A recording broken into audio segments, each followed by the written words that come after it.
ਸਤਿ ਸ਼੍ਰੀ ਅਕਾਲ word news ਸੇਕਰੇ ਦੇਸ਼ ਵਿਦੇਸ਼ ਦੇ ਸਾਰੇ ਦਰਸ਼ਕਾਂ ਦਾ ਸਵਾਗਤ। ਮੈਂ ਤੁਹਾਡਾ ਰੁਮਨ ਬਾਜਵਾ। ਖਬਰਾਂ ਦਾ ਵਿਸਥਾਰ ਕਰਾਂਗੇ, ਪਰ ਸਭ ਤੋਂ ਪਹਿਲਾਂ ਇੱਕ ਨਜ਼ਰ ਹੁਣ ਤੱਕ ਦੀਆਂ ਹੈਡਲਾਈਨਸ ਤੇ। ਅਮਰੀਕਾ ਵੱਲੋਂ 5 ਲੱਖ ਤੋਂ ਵੱਧ ਦੱਖਣੀ ਕੋਰੀਆ ਦੇ ਸੈਨਿਕਾਂ ਨੂੰ ਦਿੱਤੀ ਜਾਵੇਗੀ ਕਰੋਨਾ ਵੈਕਸੀਨ। ਬਾਈਡਨ ਨੇ ਦੱਖਣੀ ਕੋਰੀਆ ਦੇ ਰਾਸ਼ਟਰਪਤੀ ਮੂਨ ਜੇ-ਇਨ ਨਾਲ ਇੱਕ ਸਾਂਝੀ ਕਾਨਫਰੰਸ ਦੌਰਾਨ ਕੀਤਾ ਐਲਾਨ। ਕੈਨੇਡਾ ਦੇ ਪ੍ਰਧਾਨ ਮੰਤਰੀ ਜਸਟਿਨ ਟਰੂਡੋ ਨੇ European Union global health summit ਨੂੰ ਕੀਤਾ ਸੰਬੋਧਨ। G20 ਅਤੇ ਕੋਵਿਡ-19 ਮਹਾਮਾਰੀ ਬਾਰੇ ਵਿਚਾਰ ਵਟਾਂਦਰਾ। ਕੈਨੇਡਾ ਦੇ BC ਅਤੇ ਕੈਲਗਰੀ ਵਿੱਚ ਫਿਰ ਚੱਲੀ ਗੋਲੀ, 2 ਪੰਜਾਬੀਆਂ ਦੀ ਮੌਤ ਹੋਣ ਦਾ ਖਦਸ਼ਾ, ਜਾਂਚ ਵਿੱਚ ਜੁਟੀ ਪੁਲਿਸ। ਤੇ ਚੀਨ ਦੇ ਯੈਲੋ ਰਿਵਰ ਫੋਰੈਸਟ ਵਿੱਚ ਆਯੋਜਿਤ ਦੌੜ ਵਿੱਚ ਸ਼ਾਮਲ ਹੋਣ ਵਾਲੇ ਲੋਕਾਂ ਨਾਲ ਵਾਪਰਿਆ ਹਾਦਸਾ, ਮੈਰਾਥਨ ਵਿੱਚ ਹਿੱਸਾ ਲੈਣ ਵਾਲੇ 21 ਲੋਕਾਂ ਦੀ ਮੌਤ।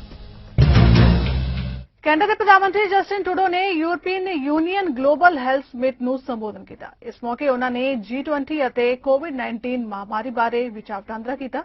ਪ੍ਰਧਾਨ ਮੰਤਰੀ ਜਸਟਿਨ ਟਰੂਡੋ ਨੇ ਕਰੋਨਾ ਵੈਕਸੀਨ ਵੰਡ ਦੌਰਾਨ ਆਉਣ ਵਾਲੀਆਂ ਰੁਕਾਵਟਾਂ ਦੀ ਪਛਾਣ ਕਰਨ ਅਤੇ ਵਰਲਡ ਟ੍ਰੇਡ ਆਰਗੇਨਾਈਜੇਸ਼ਨ ਨਾਲ ਕੰਮ ਜਾਰੀ ਰੱਖਣ ਦੀ ਗੱਲ ਕਹੀ ਹੈ। It is so good to see so many other friends gathered here as well from around the world. Because for people around the globe, it's been an incredibly difficult year. But even if we still have a lot of work to do to fight this pandemic, there is reason for hope. Just take the unprecedented scientific achievements we've seen in the last year, or the remarkable international cooperation.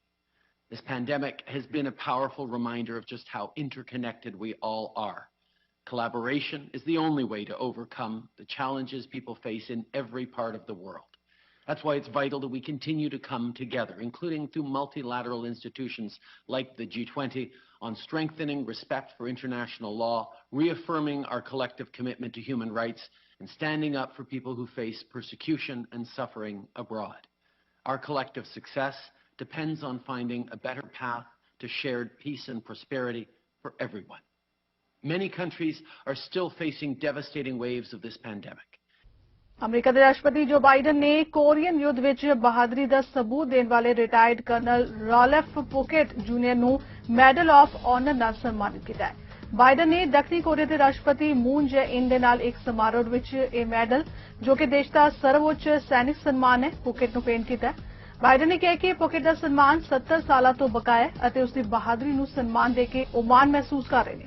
White house ਮੁਤਾਬਿਕ ਪੁਕੇਟ ਨੂੰ 25 ਅਤੇ 26 ਨਵੰਬਰ 1950 ਦੀ ਮਿਆਦ ਦੇ ਦੌਰਾਨ Korea ਵਿੱਚ 8ਵੀਂ US army ranger company ਦੇ commander ਵਜੋਂ ਸੇਵਾ ਨਿਭਾਉਂਦੇ ਹੋਏ ਬਹਾਦਰੀ ਅਤੇ ਸਵੈ-ਮਾਣ ਦੇ ਕੰਮਾਂ ਲਈ ਮੈਡਲ ਆਫ ਆਨਰ ਮਿਲਿਆ। ਅਮਰੀਕਾ ਵੱਲੋਂ ਵਿਸ਼ਵ ਵਿੱਚ ਕਰੋਨਾ ਮਹਾਮਾਰੀ ਨੂੰ ਖਤਮ ਕਰਨ ਲਈ ਕਈ ਦੇਸ਼ਾਂ ਨੂੰ ਕਰੋਨਾ ਵੈਕਸੀਨ ਦਿੱਤੀ ਜਾ ਰਹੀ ਹੈ। ਇਸ ਕਰੋਨਾ ਵੈਕਸੀਨ ਮੁਹਿੰਮ ਤਹਿਤ ਅਮਰੀਕੀ ਪ੍ਰਸ਼ਾਸਨ ਹੁਣ ਦੱਖਣੀ ਕੋਰੀਆ ਲਈ ਕਰੋਨਾ ਸ਼ਾਟ ਦਾ ਦੌਰ ਸ਼ੁਰੂ ਹੋਏਗਾ। ਇਸ ਲਈ ਰਾਸ਼ਟਰਪਤੀ ਜੋ ਬਾਈਡਨ ਨੇ ਐਲਾਨ ਕੀਤਾ ਹੈ ਕਿ ਅਮਰੀਕਾ ਦੱਖਣੀ ਕੋਰੀਆ ਦੇ ਤਕਰੀਬਨ 5,50,000 ਸਰਵਿਸ ਮੈਂਬਰਾਂ ਨੂੰ ਟੀਕਾ ਲਗਾਉਣ ਲਈ ਲੋੜੀਂਦੀ ਕਰੋਨਾ ਵੈਕਸੀਨ ਟੀਕੇ ਦੀ ਖੁਰਾਕ ਪ੍ਰਦਾਨ ਕਰੇਗਾ। ਬਾਈਡਨ ਨੇ ਦੱਖਣੀ ਕੋਰੀਆ ਦੇ ਰਾਸ਼ਟਰਪਤੀ ਮੂਨ ਜੇ-ਇਨ ਨਾਲ ਇੱਕ ਸਾਂਝੀ ਕਾਨਫਰੰਸ ਦੌਰਾਨ ਦੱਸਿਆ ਕਿ ਕੋਰੀਆ ਦੀਆਂ ਫੌਜਾਂ ਨੂੰ ਨਿਯਮਿਤ ਤੌਰ ਤੇ ਅਮਰੀਕੀ ਫੌਜਾਂ ਨਾਲ ਜੁੜੇ ਰਹਿਣ ਲਈ ਪੂਰੇ ਟੀਕੇ ਮੁਹੱਈਆ ਕਰਵਾਏ ਜਾਣਗੇ। ਰਾਸ਼ਟਰਪਤੀ ਦੀ ਇਹ ਘੋਸ਼ਣਾ ਵਾਈਟ ਹਾਊਸ ਦੇ ਅਗਲੇ 6 ਹਫ਼ਤਿਆਂ ਦੌਰਾਨ ਵਿਸ਼ਵ ਭਰ ਵਿੱਚ ਕੁੱਲ 80 ਮਿਲੀਅਨ ਖੁਰਾਕਾਂ ਦੀ ਪਹਿਲੀ ਵੰਡ ਨੂੰ ਦਰਸਾਉਂਦੀ ਹੈ।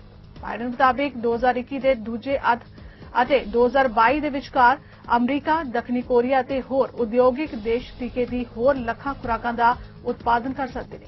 ਕੈਨੇਡਾ ਦੇ ਫੈਡਰਲ ਟਰਾਂਸਪੋਰਟ ਮਿਨਿਸਟਰ ਉਮਰ ਅਲਗਾਬਰਾ ਨੇ ਐਲਾਨ ਕੀਤਾ ਹੈ ਕਿ ਕੈਨੇਡਾ, ਪਾਕਿਸਤਾਨ ਅਤੇ ਭਾਰਤ ਤੋਂ ਆਉਣ ਵਾਲੀਆਂ ਫਲਾਈਟਾਂ ਤੇ ਰੋਕ ਘੱਟੋ-ਘੱਟ 21 ਜੂਨ ਤੱਕ ਜਾਰੀ ਰੱਖੇਗਾ। ਉਨ੍ਹਾਂ ਕਿਹਾ ਕਿ ਜਿਹੜੇ ਯਾਤਰੀ ਅਸਿੱਧੇ ਰੂਟ ਰਾਹੀਂ ਇਨ੍ਹਾਂ ਦੋਹਾਂ ਦੇਸ਼ਾਂ ਤੋਂ ਆ ਰਹੇ ਨੇ, ਉਨ੍ਹਾਂ ਲਈ ਕੋਵਿਡ-19 ਦੀ ਨੈਗੇਟਿਵ ਰਿਪੋਰਟ ਦਿਖਾਉਣੀ ਲਾਜ਼ਮੀ ਹੋਏਗੀ। Our battle against COVID-19 continues. On April 22nd, Transport Canada issued a notice to ban all direct commercial and private passenger flights from India and Pakistan for 30 days based on public health advice to reduce the importation risk of COVID-19 and its variants. We are now extending this measure through June 21st. Les vols directs de l'Inde et du Pakistan sont interdits jusqu'en juin. So, direct commercial and private passenger flights from India and Pakistan will continue to be denied permission to arrive in Canada. We're also extending the third country pre-departure testing requirements for these countries. This means that passengers who depart from India or Pakistan bound for Canada via an indirect route must obtain a valid COVID-19 test results from a third country, not India or Pakistan, before boarding a flight to Canada. These ongoing measures will remain in place to help protect Canadians and to manage the elevated risk of imported cases of COVID-19 and variants of concern into Canada. And I can say that we have seen a significant reduction in the number of positive cases of COVID-19 arriving from international flights since this restriction was put in place. कोविड-19 ਦੀ ਤੀਜੀ ਲਹਿਰ ਦੁਨੀਆ ਭਰ ਦੇ ਦੇਸ਼ਾਂ ਨੂੰ ਚੁਣੌਤੀ ਦੇ ਰਹੀ ਹੈ। ਇਸ ਦੌਰਾਨ ਕੈਨੇਡਾ ਸਰਕਾਰ ਆਪਣੇ ਦੋਸਤਾਂ ਅਤੇ ਭਾਈਵਾਲਾਂ ਦਾ ਸਮਰਥਨ ਕਰਨ ਲਈ ਸਭ ਕੁਝ ਕਰ ਰਹੀ ਹੈ ਜੋ ਕਰ ਸਕਦੀ ਹੈ। ਇਹਨਾਂ ਕੋਸ਼ਿਸ਼ਾਂ ਵਿੱਚ ਜਿਵੇਂ ਕਿ ਅਸੀਂ ਆਪਣੇ ਹਸਪਤਾਲਾਂ ਅਤੇ ਸਖਤ ਨਿਗਰਾਨੀ ਇਕਾਈਆਂ ਦੀ ਸਥਿਤੀ ਦੀ ਨੇੜੇ ਨਜ਼ਰ ਰੱਖਦੇ ਹਾਂ, ਅਸੀਂ ਭਾਰਤ ਵਿੱਚ ਆਪਣੇ ਦੋਸਤਾਂ ਲਈ ਵਧੇਰੇ ਕਰਨ ਦੀ ਆਪਣੀ ਯੋਗਤਾ ਤੇ ਵਧੇਰੇ ਭਰੋਸਾ ਕਰ ਸਕਦੇ ਹਾਂ। ਕੈਨੇਡੀਅਨ ਸਿਆਸਤਦਾਨ ਨੀਨਾ ਟਾਂਗਡੀ ਨੇ ਇਹ ਜਾਣਕਾਰੀ ਸਾਂਝੀ ਕੀਤੀ ਹੈ। ਨੀਨਾ ਟਾਂਗਡੀ ਮੁਤਾਬਿਕ ਸਾਡੀ ਸਰਕਾਰ ਬ੍ਰੈਂਟਨ ਵਿੱਚ ਟੂਲ ਮੈਡੀਕਲ ਟੈਕਨੋਲੋਜੀ ਦੁਆਰਾ ਨਿਰਮਿਤ ਭਾਰਤ ਨੂੰ ਹੋਰ 2000 E700 ਟਰਾਂਸਪੋਰਟ ਵੈਂਟੀਲੇਟਰ ਦਾਨ ਕਰ ਰਹੀ ਹੈ ਤਾਂ ਜੋ ਦੇਸ਼ ਦੀ ਨਿਰੰਤਰ ਜ਼ਰੂਰੀ ਮੈਡੀਕਲ ਲੋੜਾਂ ਨੂੰ ਪੂਰਾ ਕਰਨ ਵਿੱਚ ਸਹਾਇਤਾ ਕੀਤੀ ਜਾ ਸਕੇ। ਇਹ ਸਹਾਇਤਾ ਉਹਨਾਂ ਦੀ ਸਰਕਾਰ ਦੁਆਰਾ 3000 ਵੈਂਟੀਲੇਟਰਾਂ ਦੇ ਪਹਿਲਾਂ ਦਿੱਤੇ ਦਾਨ ਤੋਂ ਇਲਾਵਾ ਜੋ ਇਸ ਹਫ਼ਤੇ ਭਾਰਤ ਆਉਣ ਲੱਗੀ ਹੈ। ਉਹਨਾਂ ਦੀ ਸਰਕਾਰ ਨਿੱਜੀ ਖੇਤਰ ਅਤੇ ਕਮਿਊਨਿਟੀ ਸੰਸਥਾਵਾਂ ਦੁਆਰਾ ਦਾਨ ਕੀਤੇ ਗਏ ਹੋਰ ਮਹੱਤਵਪੂਰਨ ਡਾਕਟਰੀ ਉਪਕਰਨਾਂ ਦੀ ਢੋਆ-ਢੁਆਈ ਵਿੱਚ ਮਦਦ ਕਰ ਰਹੀ ਹੈ। ਇਹ ਵੈਂਟੀਲੇਟਰ ਅਤੇ ਲੋੜੀਂਦੇ ਮੈਡੀਕਲ ਉਪਕਰਨ ਭਾਰਤ ਦੇ ਲੋਕਾਂ ਦੇ ਸਮਰਥਨ ਵਿੱਚ ਫਰਕ ਲਿਆਏਗੀ। ਸ਼ਨੀਵਾਰ ਦੀ ਸ਼ਾਮ ਨੂੰ ਕੈਨੇਡਾ ਦੇ ਬ੍ਰਿਟਿਸ਼ ਕੋਲੰਬੀਆ ਦੇ ਕੁਇਲਨ ਅਤੇ ਅਲਬਰਟਾ ਸੂਬੇ ਦੇ ਕੈਲਗਰੀ ਵਿੱਚ ਹੋਈ ਸ਼ੂਟਿੰਗ ਦੀਆਂ 2 ਵਾਰਦਾਤਾਂ ਵਿੱਚ ਫਿਰ 2 ਪੰਜਾਬੀ ਲੋਕ ਮਾਰੇ ਜਾਣ ਦੀ ਖਬਰ ਹੈ। ਦੋਹਾਂ ਥਾਵਾਂ ਤੇ ਹੀ ਪੁਲਿਸ ਨੇ ਅਜੇ ਮ੍ਰਿਤਕਾਂ ਦੀ ਪਛਾਣ ਜਾਰੀ ਨਹੀਂ ਕੀਤੀ ਹੈ। ਦੋਹਾਂ ਥਾਵਾਂ ਤੇ ਸ਼ਾਮ ਦੇ 5:30 ਵਜੇ ਹੀ ਗੋਲੀ ਚੱਲੀ ਹੈ। ਸਮਝਿਆ ਜਾ ਰਿਹਾ ਹੈ ਕਿ ਇਹ ਦੋਹਾਂ ਘਟਨਾਵਾਂ ਵਿੱਚ ਕੋਈ ਆਪਸੀ ਰੰਜਿਸ਼ ਸਾਹਮਣੇ ਆ ਸਕਦੀ ਹੈ। ਕੈਲਗਰੀ ਵਿੱਚ ਇਹ ਗੋਲੀ 1800 ਬਲੌਚ ਕੋਰਟ 26 ਐਵਨਿਊ 7W ਦੇ ਥਾਂ ਤੇ ਹੋਈ ਹੈ। ਇੱਕ ਮੋਟਰ ਗੱਡੀ ਵਿੱਚ ਗੋਲੀ ਨਾਲ ਫੱਟੜ ਬੰਦਾ ਮਿਲਿਆ ਅਤੇ ਮੌਕੇ ਤੇ ਉਸ ਦੀ ਮੌਤ ਹੋ ਗਈ। BC ਦੇ ਕੁਇਲ ਵਿੱਚ ਹੈਂਡਰਸਨ ਐਵਨਿਊ ਅਤੇ ਹਾਰਟ ਸਟਰੀਟ ਨੇੜੇ ਹੋਈ ਫਾਇਰਿੰਗ ਵਿੱਚ ਇੱਕ ਦੀ ਮੌਤ ਹੋ ਗਈ ਹੈ। ਘਟਨਾ ਦੀ ਸੂਚਨਾ ਮਿਲਦਿਆਂ ਮੌਕੇ ਤੇ ਪੁੱਜੀ ਪੁਲਿਸ ਨੇ ਜਾਂਚ ਆਰੰਭ ਦਿੱਤੀ ਹੈ। ਫਿਲਹਾਲ ਪੁਲਿਸ ਨੂੰ ਸ਼ੱਕ ਹੈ ਕਿ ਦੋਨੋਂ ਘਟਨਾਵਾਂ ਗੈਂਗਵਾਰ ਨਾਲ ਸੰਬੰਧਿਤ ਹੋ ਸਕਦੀਆਂ ਨੇ। ਮੌਕੇ ਤੇ ਭਾਰੀ ਪੁਲਿਸ ਬਲ ਮੌਜੂਦ ਹੈ ਪਰ ਖਬਰ ਲਿਖੇ ਜਾਣ ਤੱਕ ਦੋਸ਼ੀਆਂ ਦੀ ਗ੍ਰਿਫਤਾਰੀ ਨਹੀਂ ਹੋ ਪਾਈ ਸੀ। ਉੱਤਰ ਪੱਛਮੀ ਚੀਨ ਵਿੱਚ ਬਹੁਤ ਖਰਾਬ ਮੌਸਮ ਕਾਰਨ 100 ਕਿਲੋਮੀਟਰ ਕ੍ਰਾਸ ਕੰਟਰੀ ਪਰਬਤੀ ਮੈਰਾਥਨ ਵਿੱਚ ਭਾਗ ਲੈਣ ਵਾਲੇ 21 ਲੋਕਾਂ ਦੀ ਮੌਤ ਹੋ ਗਈ। ਅਧਿਕਾਰੀਆਂ ਨੇ ਐਤਵਾਰ ਨੂੰ ਇਸ ਦੀ ਜਾਣਕਾਰੀ ਦਿੱਤੀ ਹੈ। ਸਰਕਾਰੀ ਏਜੰਸੀ ਸ਼ਿੰਜੂਆ ਦੀ ਰਿਪੋਰਟ ਮੁਤਾਬਿਕ ਗਾਂਸੂ ਸੂਬੇ ਵਿੱਚ ਇੱਕ ਸੈਲਾਨੀ ਸਥਲ ਯੈਲੋ ਰਿਵਰ ਫੋਰੈਸਟ ਵਿੱਚ ਆਯੋਜਿਤ ਦੌੜ ਵਿੱਚ ਸ਼ਾਮਿਲ ਹੋਣ ਵਾਲੇ ਲੋਕਾਂ ਨੂੰ ਤੇਜ਼ ਹਵਾਵਾਂ ਅਤੇ ਬਰਫੀਲੀ ਬਾਰਿਸ਼ ਦਾ ਸਾਹਮਣਾ ਕਰਨਾ ਪਿਆ। ਪਰਬਤੀ ਮੈਰਾਥਨ ਵਿੱਚ ਕੁੱਲ 172 ਲੋਕਾਂ ਨੇ ਹਿੱਸਾ ਲਿਆ ਸੀ। ਅਧਿਕਾਰਿਤ ਮੀਡੀਆ ਦੀ ਖਬਰ ਮੁਤਾਬਿਕ ਸ਼ਨੀਵਾਰ ਸਵੇਰੇ 9:30 ਵਜੇ ਤੱਕ ਮ੍ਰਿਤਕਾਂ ਦੀ ਗਿਣਤੀ ਵਧ ਕੇ 21 ਹੋ ਗਈ। ਮੈਰਾਥਨ ਵਿੱਚ ਹਿੱਸਾ ਲੈਣ ਵਾਲੇ ਹੋਰ 151 ਲੋਕਾਂ ਦੇ ਸੁਰੱਖਿਅਤ ਹੋਣ ਦੀ ਪੁਸ਼ਟੀ ਹੋਈ ਹੈ। ਇਹਨਾਂ ਵਿੱਚੋਂ 8 ਨੂੰ ਮਾਮੂਲੀ ਸੱਟਾਂ ਲੱਗੀਆਂ ਨੇ ਅਤੇ ਉਹਨਾਂ ਦਾ ਇੱਕ ਨਿੱਜੀ ਹਸਪਤਾਲ ਵਿੱਚ ਇਲਾਜ ਕੀਤਾ ਜਾ ਰਿਹਾ ਹੈ।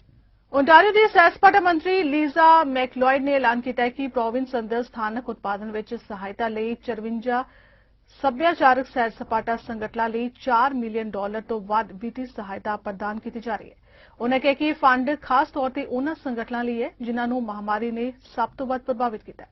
Dakota, and thanks all of you for joining us. In particular, I'd like to say thank you to Kathleen and to John for joining us. As many of you know, my sectors were hit first, hardest, and will take the longest to recover as a result of COVID-19. We, previous to the pandemic, represented a spectacular double the bottom line, which included $75 billion in economic activity, employing hundreds of thousands of people, and of course being part of the social fabric of why we love where we live. And this announcement today is a little bit about that. But we have experienced a triple threat. That is the healthcare crisis, the ensuing financial and economic crisis, and then the social crisis. And as part of the social recovery and economic recovery of Ontario, we really want to be a part of that to make sure that that what makes us proud to love where we live here in Ontario remains. And so that's what this announcement is about today. It's about the economic and social recovery of the province of Ontario on the heels of yesterday's announcement of the three-step approach to gradually reopen our economy, with a fair amount of that work being done in this ministry as we open the economy. Ontario ਦੇ chief medical ਅਧਿਕਾਰੀ doctor David William ਨੇ ਐਲਾਨ ਕੀਤਾ ਹੈ ਕਿ province ਅੰਦਰ ਐਕਸਟਰਾਜੈਨਕਾ ਖੁਰਾਕ ਦੀ ਦੂਜੀ ਡੋਜ਼ ਦਿੱਤੀ ਜਾਏਗੀ। ਉਨ੍ਹਾਂ ਕਿਹਾ ਕਿ 19 ਮਾਰਚ ਨੂੰ ਜਿਨ੍ਹਾਂ ਨਾਗਰਿਕਾਂ ਨੇ ਐਕਸਟਰਾਜੈਨਕਾ ਵੈਕਸੀਨ ਦੀ ਪਹਿਲੀ ਖੁਰਾਕ ਹਾਸਲ ਕੀਤੀ ਸੀ ਉਹ 24 ਮਈ ਵਾਲੇ ਹਫ਼ਤੇ ਤੋਂ ਹੁਣ ਦੂਜੀ ਡੋਜ਼ ਲੈਣ ਲਈ ਫਾਰਮੇਸੀਆਂ ਨਾਲ ਸੰਪਰਕ ਕਰ ਸਕਦੇ ਨੇ। ਪ੍ਰੋਵਿੰਸ ਅੰਦਰ ਐਕਸਟਰਾਜੈਨਕਾ ਵੈਕਸੀਨ ਦੀ ਪਹਿਲੀ ਡੋਜ਼ ਲਈ ਪਾਬੰਦੀ ਲਗਾਈ ਗਈ ਹੈ। This decision was made out of an abundance of caution and due to an observed increase in the rare blood clotting condition known as vaccine-induced immune thrombotic thrombocytopenia, or VITT. We did so because we needed to take time to review the data and to consult with our partners, including Public Health Ontario and health experts, and now we are confident we can now offer a second dose of AstraZeneca vaccine.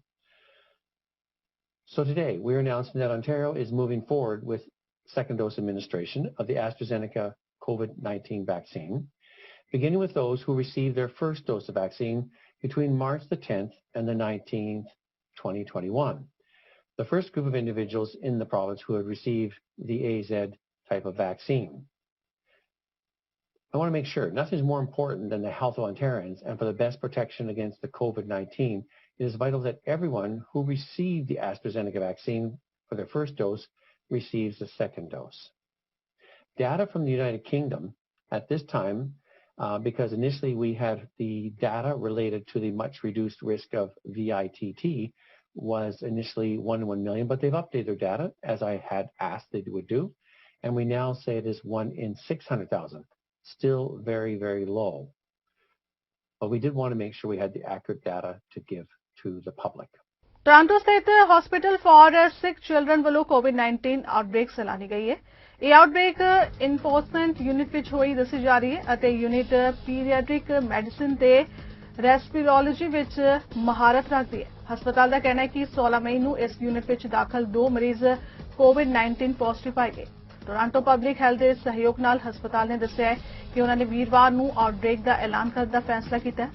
ਹਸਪਤਾਲ ਨੇ ਇੱਕ ਬਿਆਨ ਜਾਰੀ ਕਰਕੇ ਆਖਿਆ ਹੈ ਕਿ ਸਿਕਿਟਸ ਵੱਲੋਂ ਪੂਰੀ ਸਰਗਰਮੀ ਨਾਲ ਇਹ ਜਾਂਚ ਕੀਤੀ ਜਾ ਰਹੀ ਹੈ ਕਿ ਇਹ ਵਾਇਰਸ ਆਖਿਰਕਾਰ ਟ੍ਰਾਂਸਮਿਟ ਕਿਵੇਂ ਹੋਇਆ ਅਤੇ ਉਹ TPH ਨਾਲ ਰਲ ਕੇ ਕੰਮ ਕਰ ਰਹੇ ਨੇ। ਜੋ ਕੋਈ ਵੀ ਐਕਸਪੋਜ਼ ਹੋਇਆ ਹੈ ਜਾਂ ਉਸ ਦਾ ਸ਼ੱਕ ਸੀ ਕਿ ਉਹ ਕਿਸੇ ਕੋਵਿਡ-19 ਪੇਸ਼ੈਂਟ ਦੇ ਸੰਪਰਕ ਵਿੱਚ ਆਇਆ ਹੋ ਸਕਦਾ ਹੈ, ਉਸ ਨੂੰ ਜਾਣਕਾਰੀ ਦਿੱਤੀ ਗਈ ਹੈ। ਹਸਪਤਾਲ ਨੇ ਆਖਿਆ ਕਿ ਮਰੀਜ਼ਾਂ, ਪਰਿਵਾਰਾਂ ਅਤੇ ਸਟਾਫ ਨੂੰ ਕੋਵਿਡ-19 ਦਾ ਖਤਰਾ ਬਹੁਤ ਘੱਟ ਹੈ। ਓਨਟਾਰੀਓ ਵਿਧਾਨ ਸਭਾ ਵਿੱਚ ਵਿਰੋਧੀ ਧਿਰ ਦੇ ਲੀਡਰ ਐਂਡਰਿਆ ਹਾਫ ਨੇ ਦੋਸ਼ ਲਗਾਇਆ ਕਿ ਸਕੂਲਾਂ ਵਿੱਚ ਸੁਰੱਖਿਆ ਨੂੰ ਲੈ ਕੇ ਸਰਕਾਰ ਨੇ ਕੁਝ ਪ੍ਰਬੰਧ ਨਹੀਂ ਕੀਤੇ। ਉਨ੍ਹਾਂ ਕਿਹਾ ਕਿ ਕਲਾਸ ਸਾਈਜ਼ ਘਟਾਏ ਨਹੀਂ ਗਏ ਤੇ ਨਾ ਹੀ ਜ਼ਿਆਦਾ ਬੱਸਾਂ ਦਾ ਪ੍ਰਬੰਧ ਕੀਤਾ ਗਿਆ। ਐਂਡਰਿਆ ਹਾਫ ਮੁਤਾਬਿਕ ਅਧਿਆਪਕ ਵੀ ਇਹ ਆਸ ਕਰਦੇ ਨੇ ਕਿ ਪ੍ਰੀਮੀਅਰ ਉਹਨਾਂ ਨਾਲ ਇੱਜ਼ਤ ਨਾਲ ਪੇਸ਼ ਆਉਣ। I think that parents are going to be worried about where the Premier's priorities lie when he's made no effort to get the kids back to school, knowing that it's not just their academic progress that's at stake here. It's their mental health, it's their socialization, it's their developmental stages that are all being impacted. We know that all along, schools could have been made safer by this government. But Doug Ford didn't want to spend the money on our kids. He didn't want to make the classroom sizes smaller. He didn't want to invest in proper ventilation and other changes to provide for more touchless movements in the schools. He didn't want to reduce the number of kids on buses. All of these things could have been done to make our schools safer and keep our kids in classrooms. He just hasn't wanted to do it, and that's really shortchanging our children, and it's creating a lot of stress on our families. ਫਿਲਹਾਲ world news ਵਿੱਚ ਇੰਨਾ ਹੀ। ਦੇਸ਼ ਦੁਨੀਆ ਦੀ ਬਾਕੀ ਖਬਰਾਂ ਦੀ ਜਾਣਕਾਰੀ ਲਈ ਤੁਸੀਂ ਬਣੇ ਰਹੋ ਸਾਡੇ ਨਾਲ ਚੰਡੀਗੜ੍ਹ ਟਾਈਮ TV ਤੇ। ਧੰਨਵਾਦ।